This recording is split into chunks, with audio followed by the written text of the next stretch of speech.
Isa pa sa mga tasks sa isang account manager sa mga FBM sellers, ikaw yung mag-handle ng customer service. Ito yung store ng client ko. Meron siyang 36 orders, open orders, tapos meron siyang buyer's message. So, isa to sa mga tinatrabaho ng account manager sa FBM sellers.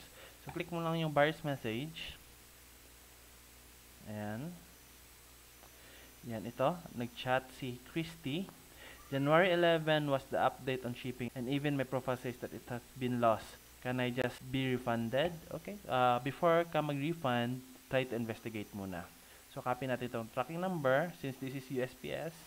USPS tracking, isa to sa mga loss sa isang FBM seller. Kasi pag FBM ka, ikaw yung responsible sa labels mo. Ibig sabihin kung hindi dadating yung product or malaloss kagaya nito, na-loss daw kasi January 14 pa, in transit pa din. So, consider this as loss. Talo ka din dito. So, this is like amounting, check natin. Amounting $32. Napakalaki din yan.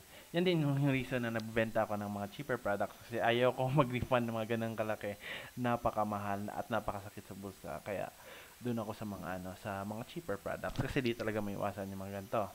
So, pag naka-receive ka nito, nanghihingan ng refund, tapos na-prove mo talaga na hindi nakadating yung product sa kanila, you don't have a choice but to refund. Because sa akin, yung motto ko talaga is, ang priority is yung account health bago yung pera. Kasi once ma-deactivate yung store mo, wala ka ng source of income. Priority talaga yung store. So, ganyan talaga yung business, may talo talaga. So, it's up to you kung paano mo itik yung talo mo. Okay? So, dito, i-refund ko na si client. So, meron namang template si Amazon. Ito. Your recent request for a refund has been approved. The refund will appear. Payment within 3 to 5 business days. If you have any other requests, concern, feel free to contact us. Okay? Click send. And then, it's up to you kung anong reason. Pricing error, miss, no inventory. Ayan. So, yung reason ko kung not ship kasi hindi dumating, then submit refund. Ayan. Yung isa pa. Si Bello. Unsolved pa daw. Check natin. Di pa ba nakarating? Ito, 1Z nag-start. It means UPS yan.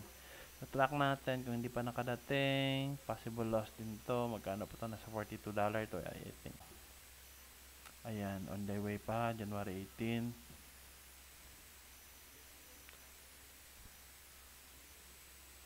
Ito, pag ganito, medyo bago pa konti. Nasa 2 weeks. Try ko pa i-hold. Explain ko sa kanya. Mga gantong kasalanan is nasa carrier to at hindi mo yan control. So, kahit na, you need to say sorry.